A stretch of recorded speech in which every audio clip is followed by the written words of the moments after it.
What's up, guys? Mason the Brock Henderson here. This is Daredevil, Season 2, Episode 2, Dogs to a Gunfight. Another good episode. This one is actually dealing a bit more with Matt kind of struggling after the gunshot. I kind of figured this was going to be the case, that Punisher wasn't trying to kill him. Like, he shot perfectly to hit him and injure him, but not killing him. And that's pretty much what we find out later on from the guy that helped Matt with the suit and stuff. Is that, you know, if he had shot any farther left or right, you'd be a dead man. You know, your whole face would be done. So the interesting thing, though, is that because of this, it's kind of messing with him a little bit. Like, his senses are off.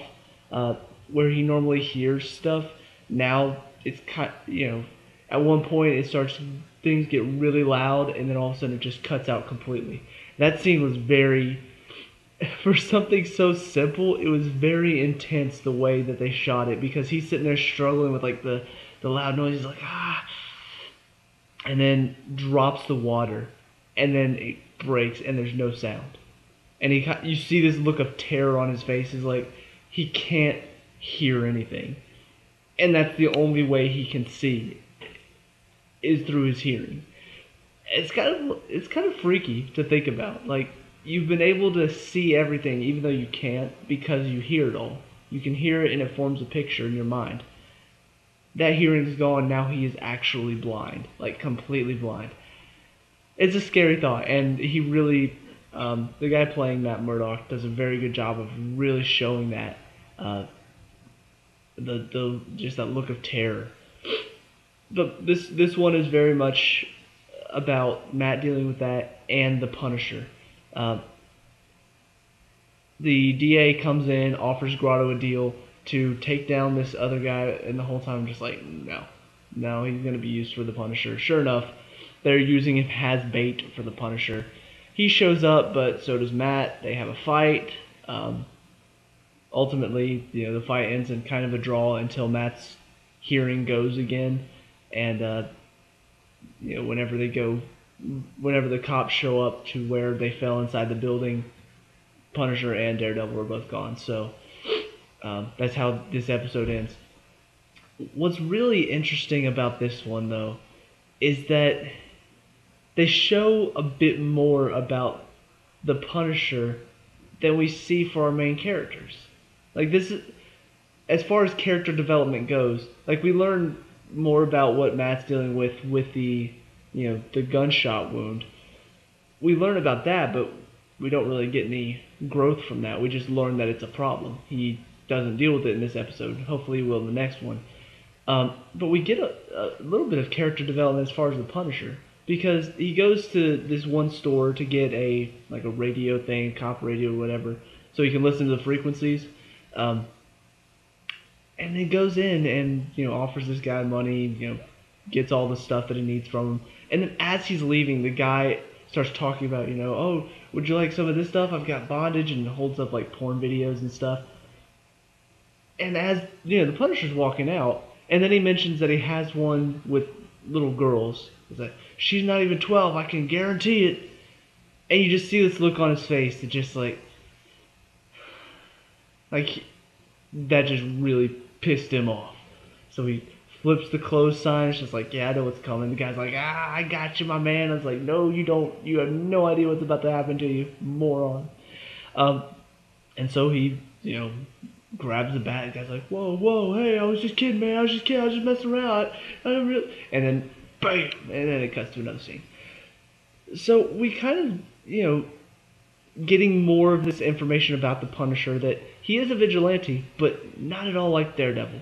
Like, he is, first of all, most injustices upset him.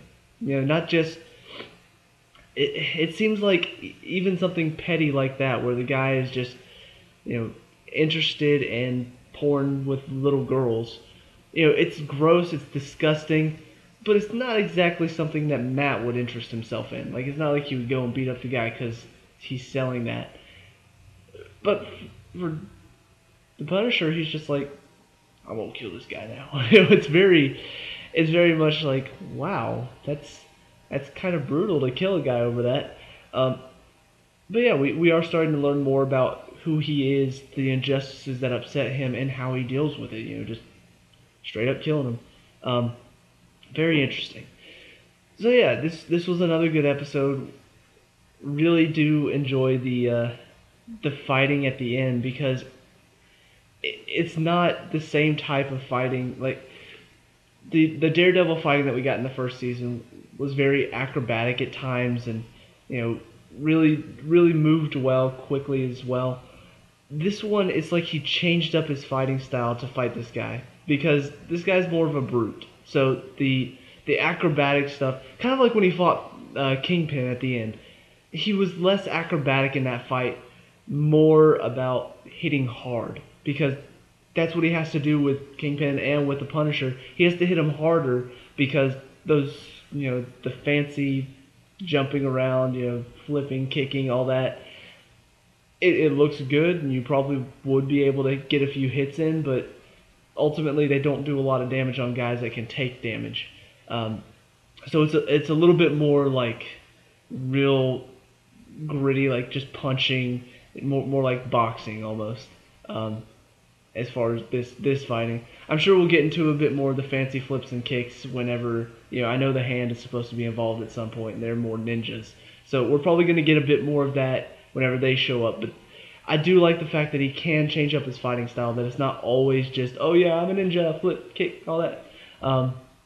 This one he does get a little bit more like just punching. That's about it. Just punching him. Did flip him one time, but it's a lot more simple stuff because it needs to be harder. It needs to be more brute force than acrobatics.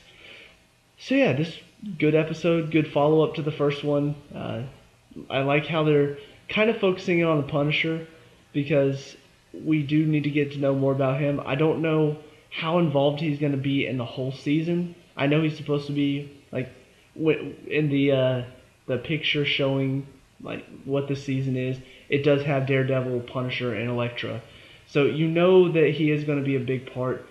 Now, is he going to be an antagonist? Is he going to be somebody who wants to help Daredevil, but he's just like, I don't kill people, so I can't work with you? And it's almost going to be like like a Ra's al Ghul to Batman type thing where they have similar mindsets, but Ra's kills the criminals, Batman just beats them up.